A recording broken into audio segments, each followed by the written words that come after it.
गेल्या 3 वर्षांपासून नगरसेवक नाहीत, लोकशाहीत लोकप्रतिनिधी नाहीत, शहरात वाढल्या समस्यांचा डोंगर।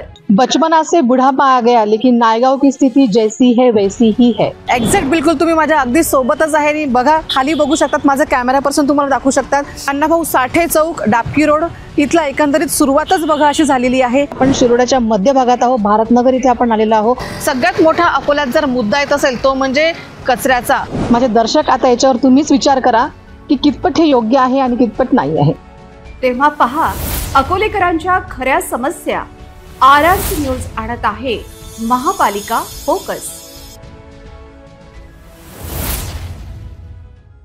RRC न्यूज घेऊन येत आहे जनतेच्या समस्यांचे सोल्युशन, महापालिकेचा फोकस। अकोलेकरांच्या समस्यांवर RRC न्यूजचे हक्काचे सोल्युशन, महापालिका फोकस। जनतेच्या हक्काचे एकमेव व्यासपीठ RRC न्यूज आणत आहे महापालिकेचा फोकस।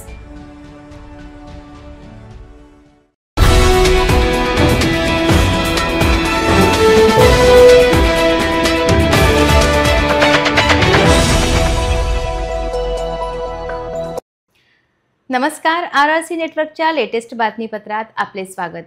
अशा आहेत आजच्या हेडलाईन्स। हेडलाईन्स प्रस्तुत करता Marcus the readymade multibrand showroom. सर्वोत्तम quality, fresh stock, latest designs, reasonable rate. LRT college road, Raghuvanshi मंगल कार्यालय के बाजू में, अकोला। ओम नमः पार्वती पतये हर हर महादेवाचा गजर। राजराजेश्वर मंदिरात सकाळी रंगला पालखी सोहळा।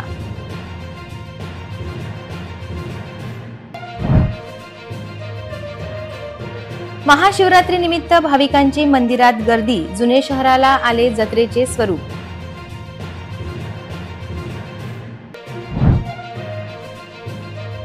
एसपींच्या चेकिंग मध्ये ते 7 कर्मचारी होते झोपलेले, 2 पोलीस स्टेशन मधील कर्मचाऱ्यांवर कारवाई।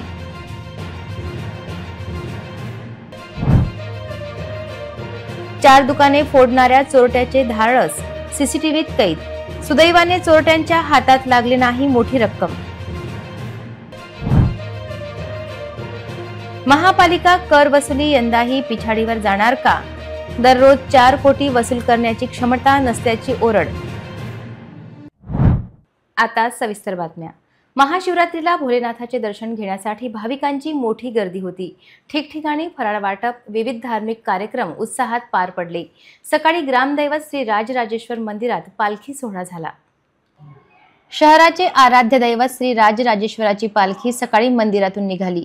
ही पालखी श्री राजेश्वर मंदिर, किला चौक, पोडा चौक, बैलजोडी, लहान जागृतेश्वर महादेव मंदिर, भावसार चौक, वाल्मिकी चौक, रमेश नगर चौक, गाडगेबाबा आखाडा, नागोबा गल्ली, शीतला माता मंदिर, जयहिंद चौक, दगडी पूल, सराफा बाजार, गांधी चौक, शहर कोतवाली चौक अशी फिरून परत रात्री 10 वाजता श्री राजेश्वर मंदिरामध्ये येईल व महाआरतीने पालखी मिरवणुकीचा समारोप होईल।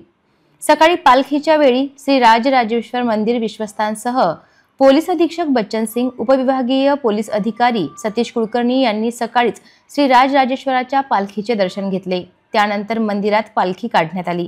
यावेळी मोठ्या संख्येत महिलांसह पुरुष भाविकांची गर्दी होती। हर बोला महादेव, पार्वती पतये हर हर महादेव अशी घोषणा झाली। महाशिवरात्रीच्या पर्वावर जिल्हाभरात हर हर महादेवाचा गजर गुंजला। यावेळी ठिकठिकाणी धार्मिक कार्यक्रमांचे आयोजन केले होते। भोलेनाथाचे दर्शन घेण्यासाठी मंदिरामध्ये भाविकांनी गर्दी केली होती। या प्रसंगी भाविकांना फराळाचे वाटप करण्यात आले। जिल्ह्यात विविध ठिकाणी महाशिवरात्री निमित्त यात्रा होत्या। महाशिवरात्री हा हिंदूंसाठी व विशेषतः शिवभक्तांसाठी एक अतिशय पवित्र आणि महत्त्वाचा सण आहे। आज सकाळपासूनच जलाभिषेक करण्यासाठी भाविकांनी गर्दी केली होती। बुधवारी रात्रभर राजराजेश्वर मंदिर महाशिवरात्रीच्या पर्वावर श्री भाविकांना दर्शनासाठी खुले राहणार आहे। जयहिंद चौकापासून पुढे अतिशय भक्तिमय वातावरणात आज महाशिवरात्रीचे पर्व साजरे केले गेले। रस्त्याच्या दुतर्फा फुले, बेल, हार, प्रसाद आदींची दुकाने लागली आहेत। रात्री दर्शनासाठी भाविकांची मोठी गर्दी आज असेल। माघ महिन्याचा शेवट दाखविणाऱ्या महाशिवरात्री महोत्सवासाठी अकोला नगरी सज्ज होती। शहरातील विविध शिवमंदिरात विविध उपक्रम आज सुरू होते। श्री राजराजेश्वर मंदिरासह शहरातील विविध शिवमंदिरात विविध धार्मिक कार्यक्रमांचे आयोजन भाविकांनी केले होते। शिवपार्वतीचा विवाह सोहळा देखील राणी सतीधाम मंदिरात होणार आहे। प्रयागराज येथे सुरू असलेल्या कुंभमेळ्यातील त्रिवेणी संगमावरील जलाचे वितरण श्री राजराजेश्वर मंदिर येथे बुधवारी महाशिवरात्री निमित्त सकाळी 9 वाजतापासून रात्री 12 वाजेपर्यंत होत आहे। राजराजेश्वर मंदिरावर आकर्षक विद्युत रोषणाई करण्यात आली आहे। मध्यरात्री अचानक पोलीस अधीक्षकांनी काही पोलीस स्टेशनला भेट देत रात्रीची गस्त तपासली। या तपासणीत त्यांना काही कर्मचाऱ्यांचा प्रामाणिकपणा दिसला तर काहींनी थेट झोप काढल्याचे चित्र होते। ज्यांनी ड्युटीवर झोपा काढल्या त्यांच्यावर नियमानुसार कारवाईचे आदेश पोलीस अधीक्षकांनी दिले आहेत। शहरातील लाखो लोकांच्या जीवित व मालमत्तेच्या सुरक्षिततेच्या कामी विविध पोलीस ठाण्यात तैनात करण्यात आलेले पोलीस अंमलदार नेमकी कशी ड्युटी करतात हे पाहण्यासाठी अकोल्याचे जिल्हा पोलीस अधीक्षक बच्चन सिंग यांनी रविवारी मध्यरात्री 3 ते 4 वाजताच्या दरम्यान अगदी अचानकपणे शहरातील रामदास पेठ व अकोट फाईल पोलीस स्टेशनला भेट दिली। त्या ठिकाणी काही कर्मचारी झोपल्याचे आढळले। यात रामदास पेठ पोलीस स्टेशनचे अनिल, विजय, माधुरी, कावेरी, त्याचबरोबर अकोट फाईल पोलीस स्टेशनचे भाऊराव, प्रवीण आणि हर्षा हे सर्व वेगवेगळ्या ठिकाणी झोपलेले आढळले। जिल्हा पोलीस अधीक्षक यांनी हा प्रकार उघडकीस आल्यावर जिल्ह्यातील सर्वच पोलीस स्टेशनच्या प्रभारी अधिकारी यांनी रात्रीच्या गस्ती वाढवून आपापल्या पोलीस स्टेशनमधील ड्युटी अंमलदार यांची नियमित तपासणीचा आदेश दिला। रामदास पेठ व अकोट फाईल पोलीस स्टेशनमध्ये ऑन ड्युटी झोपलेले 7ही पोलीस कर्मचाऱ्यांना कसुरीचे अनुषंगाने प्रत्येक 2000चा दंड केल्याची माहिती प्राप्त झाली आहे। मलकापूर परिसरात झालेल्या रात्रीच्या चोरीत 4 दुकाने फोडण्यात आली। सुदैवाने या दुकानांमध्ये मोठी कॅश नव्हती, नाहीतर येथील व्यावसायिकांची मोठी लूट झाली असती। पण ज्या प्रकारे चोरट्याने मुख्य रस्त्यावरील दुकाने फोडण्याचा प्रयत्न सीसीटीव्ही समोर आला आहे तो मात्र गंभीरच आहे। खदान पोलीस स्टेशन अंतर्गत मलकापूर चौकात मंगळवारी रात्री 4 दुकाने चोरट्यांनी फोडली। दुकानात राजरोसपणे प्रवेश करून रोकड लंपास केली। चोरीची घटना रात्री 2 ते 3 वाजेदरम्यान घडली। दुकान मालकांनी या संदर्भात माहिती दिली। हा सगळा प्रकार सीसीटीव्ही कॅमेऱ्यामध्ये कैद झाला आहे। अज्ञात चोरांनी जनरिकार्ट मेडिकल स्टोअर, मिराई दूध dairy, Jai Gajanan restaurant and cold drinks, गावरान गुळाचा चहा या 4 दुकानांचे शटर तोडून चोरांनी रोख लंपास केली। गावरान गुळाचा चहा दुकानात चोरीचा अयशस्वी प्रयत्न झाला असे सचिन चोंडके म्हणाले। माझं यांच्या दुकानाच्या समोरच दुकान आहे गावरान गुळाचा चहा। तिथं माझी चोरी वगैरे नाही झाली, पण माझ्या शटरला हातोडीने हे करून शटर वाकवलेलं आहे। चोरी वगैरे नाही झाली, पण ते प्रयत्न भरपूर केलेला आहे। पोलीस इथं चोरीचे प्रकार खूप जास्त वाढत आहे, त्याच्यामुळे इथं एक पोलीस चौकी किंवा इथं 24 तास एखादा गार्ड वगैरे असला तर सोयीस्कर होईल सगळ्या लोकांसाठीच। मिराई दूध डेअरी मधून 4500 रुपये तर मेडिकल जेनेरिक मधून 1000 रुपयाची चोरी झाल्याची माहिती आहे। मलकापूर परिसरात चोरीचे प्रमाण वाढले आहे, त्यामुळे मलकापूर चौकात पोलीस चौकी असावी, तसेच या भागात रात्रीची गस्त घालण्यात यावी अशी मागणी व्यावसायिकांनी केली। चोरांचा त्वरित बंदोबस्त करावा, तसेच वाढत्या घटनांना आळा घालण्याची मागणी देखील केली जात आहे। माझं रात्री 2 ते 3 दरम्यान चोरी झालेली आहे। कॅश मी ठेवते, आईस्क्रीमची बिल ठेवतं 6900 रुपये आणि काही चिल्लर पैसे ठेवले होते। मग सकाळी येऊन बघितलं मी तर शटर थोडं वर होतं, समजलं मी पोलिसाला कॉल केला 112 नंबरवर। मग आले ताबडतोब ते पोलीस आले, मी रिपोर्ट दिला। काल रात्री 3 वाजताच्या सुमारास मलकापूर मध्ये 4-5 ठिकाणी चोरी झालेली आहे। तरी माझ्या दुकानातूनही 4000 रुपये चोरीला गेलेले आहे आणि बऱ्याच ठिकाणी नुकसान झालेलं आहे लोकांचं। तरी आपल्या पोलीस स्टेशन अंतर्गत इथं पोलिसांची गस्त रात्रीच्या वेळी पेट्रोलियम वाढवायला पाहिजे अशी आमची अपेक्षा आहे। तुम्हाला कधी माहित पडलं? आम्हाला सकाळी 5:30 वाजता माहित पडलं। आज महाशिवरात्री निमित्त राजराजेश्वराला जाणारी जी गर्दी होती मलकापूरमध्ये, त्यातल्या काही लोकांनी आम्हाला सांगितलं। त्यानंतर आम्ही पाहिलं तर आम्हाला माहित पडलं। शहरात महाशिवरात्रीची धामधूम सुरू असताना बुधवारी दुपारी डाबकी रेल्वे गेट उड्डाणपुलाच्या जवळ मात्र भीतीचे वातावरण होते। नेमके काय झाले ते पाहूया। शहरात महाशिवरात्रीची धामधूम सुरू असताना बुधवारी दुपारी डाबकी रेल्वे गेट उड्डाणपुलाच्या जवळ मात्र भीतीचे वातावरण होते। एका वाहन चालकाचे वाहनावरील नियंत्रण सुटल्याने त्याने सुरुवातीला काही लोकांना धडक दिली. इतकेच नाही तर तिथे उभ्या असलेल्या पोलिसांच्या वाहनाला देखील धडक दिली. अनियंत्रित वाहन अकोला शहरात दाखल होणार होते असे सकृत दर्शनी दिसते. मात्र अचानक झालेल्या या प्रकारामुळे रेल्वे गेट परिसरात असलेले वाहन चालक, पादचारी भांबावले. काही लोकांना धडकल्यानंतर शेवटी हे वाहन पोलिसांच्या वाहनाला धडकले आणि थांबले. आरोपी डाबकी रोड पोलिसांच्या अनायसेस हाती लागला. पोलिसांनी वाहन चालकाला ताब्यात घेतले तसेच किरकोळ जखमी झालेल्यांवर उपचार करण्यात आला अशी माहिती आहे. परंतु वाहन अनियंत्रित कसे झाले याच्या कारणाचा शोध डाबकी रोड पोलीस घेत आहेत. इतरही घडामोडींचा आपण आढावा घेणार आहोत, मात्र अल्पशा विश्रांतीनंतर. RRC न्यूज घेऊन येत आहे जनतेच्या समस्यांचे सोल्युशन. महापालिकेचा फोकस. अकोलेकरांच्या समस्यांवर RRC न्यूजचे हक्काचे सोल्युशन. महापालिका फोकस. जनतेच्या हक्काचे एकमेव व्यासपीठ RRC न्यूज आणत आहे महापालिकेचा फोकस. विश्रांतीनंतर पुन्हा एकदा तुम्हा सर्वांचे हार्दिक स्वागत. जिल्ह्यातील आणि जिल्ह्याबाहेरील रुग्णांच्या आरोग्याशी निगडीत असलेले सर्वोपचार रुग्णालय कायम अस्वच्छतेच्या भोवऱ्यात राहते. पण वैद्यकीय रुग्णालय व सर्वोपचार रुग्णालय प्रशासनाचे या प्राथमिक गोष्टींकडे अर्थपूर्ण दुर्लक्ष आहे. रुग्णालय परिसरात पुन्हा ठिकठिकाणी अस्वच्छता दिसत आहे. स्वच्छतेचे कंत्राट देऊन देखील उपयोग झाला नाही. सर्वोपचार रुग्णालयाची अस्वच्छता कायम चर्चेचा विषय राहिला आहे.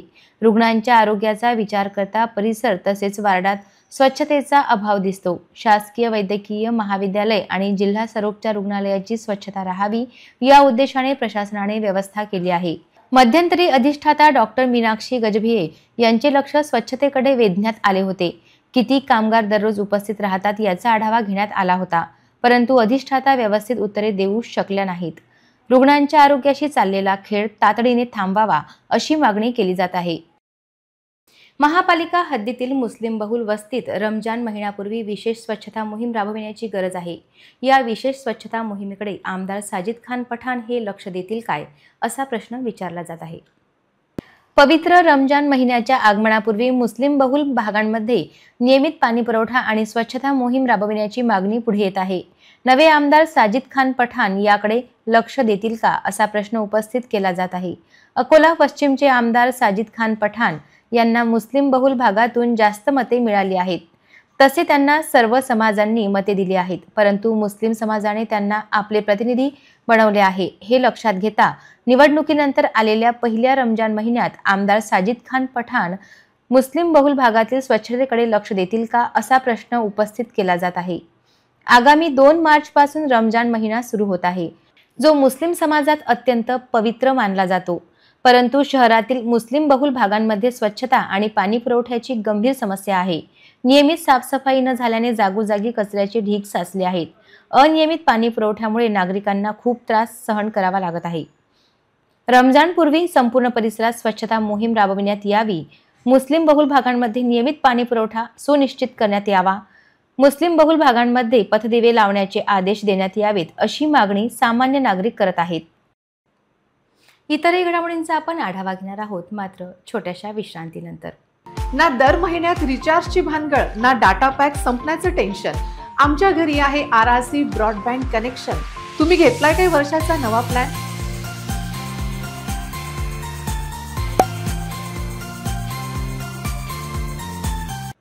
विश्रांतीनंतर पुन्हा एकदा तुम्हा सर्वांचे हार्दिक स्वागत.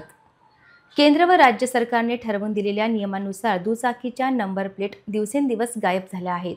फॅन्सी नंबर प्लेट या बेकायदेशीरपणे लावण्यात येत असून त्यांच्या विरोधात पोलीस कारवाई का नाही, असा प्रश्न उपस्थित होतो. दुचाकी, चारचाकी वाहनांच्या नंबर प्लेट लावण्याबाबत काही वाहन चालक मनमानी करताना दिसतात. स्वतःचे किंवा बॉस पक्षाचे नाव नंबर प्लेटशी जोडण्याचा प्रयत्न केला जातो. यातून त्यांना काय साधायचे असते हे अनाकलनीय आहे. पोलिसांच्या समोर अशी वाहने सर्रास धावतात, परंतु कारवाई होत नाही. नंबर प्लेट विशिष्ट पद्धतीने असावी याबाबत नियम आहेत. तसेच वाहन चालकांनी त्याचे काटेकोर पालन केले पाहिजे. परंतु काही वाहन चालक स्वतःचे नियम लावतात, कुठलेही बंधन पाळत नाहीत. अशांवर वेळीच कारवाई केली नाही तर त्यांची हिंमत वाढते. तसेच आणखी काही तशाच पद्धतीने अनुकरण करू लागतात. त्यांना अटकाव घालण्याची गरज आहे. त्याशिवाय असे प्रकार थांबणार नाहीत. वाहतूक शाखा पोलिसांना कडक धोरण ठेवावे लागणार आहे. मनपाद्वारे करवसुलीचे उद्दिष्ट पूर्ण होणे अशक्य दिसत आहे. आता आर्थिक वर्ष संपायला फक्त 30 दिवस शिल्लक आहेत. या 30 दिवसात 142 कोटींच्या थकबाकीची वसुली करण्याचे उद्दिष्ट पूर्ण करणे कठीणच नव्हे तर अशक्य आहे. दररोज 4 कोटींची वसुली करावी लागेल तेव्हा कुठे उद्दिष्ट साध्य होईल. जे नागरिक दरवर्षी आपला कर भरतात परंतु प्रशासन त्यांना मूलभूत सुविधांपासून वंचित ठेवते, यावर्षी आतापर्यंत 11 महिन्यात केवळ 54 कोटी रुपयांची कर वसुली झाली आहे. त्यापैकी 34 कोटी रुपयांची वसुली पूर्वी एका खासगी कंपनीने 9 महिन्यात केली होती, तर नंतर मनपा प्रशासनाकडून सुमारे 20 कोटी रुपयांची वसुली करण्यात आली आहे. आता आर्थिक वर्ष संपायला फक्त 30 दिवस शिल्लक आहेत. या 30 दिवसात उद्दिष्ट पूर्ण करणे म्हणजे दररोज 4 कोटींची वसुली आवश्यक आहे. अकोला महानगरपालिकेच्या कर विभागाची वार्षिक मागणी आणि मागील थकबाकीची मागणी 200 कोटी रुपये होती. त्यापैकी 31 मार्च 2024 पर्यंतची थकबाकी 115 कोटी रुपये होती, तर 80 कोटी 33 लाख रुपयांची मागणी या वर्षीची आहे. यावर्षी 31 डिसेंबर 2024 पर्यंत 9 महिन्यात खासगी कंपनीने केवळ 34 कोटी रुपयांची वसुली केली आहे. 1 जानेवारी 2025 पासून महानगरपालिकेने वसुली सुरू केली होती. मनपा प्रशासनाने 22 फेब्रुवारी पर्यंत केवळ 20 कोटींची वसुली केली आहे. त्यामुळे मनपाची एकूण वसुली 54 कोटी रुपये झाली आहे. पुन्हा एक नजर टाकूया आजच्या प्रमुख घडामोडींवर. हेडलाइन्स प्रस्तुत करता Marcus the readymade multibrand showroom. सर्वोत्तम quality, fresh stock, latest designs, reasonable rate. LRT college road, Raghuvanshi मंगल कार्यालय के बाजू में, अकोला. ओम नमः पार्वती पतये हर हर महादेवाचा गजर. राजराजेश्वर मंदिरात सकाळी रंगला पालखी सोहळा.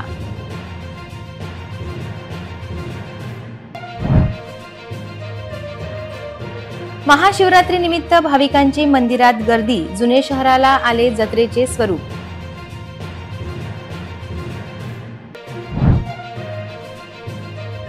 एसपींच्या चेकिंग मध्ये ते 7 कर्मचारी होते झोपलेले. 2 पोलीस स्टेशन मधील कर्मचाऱ्यांवर कारवाई.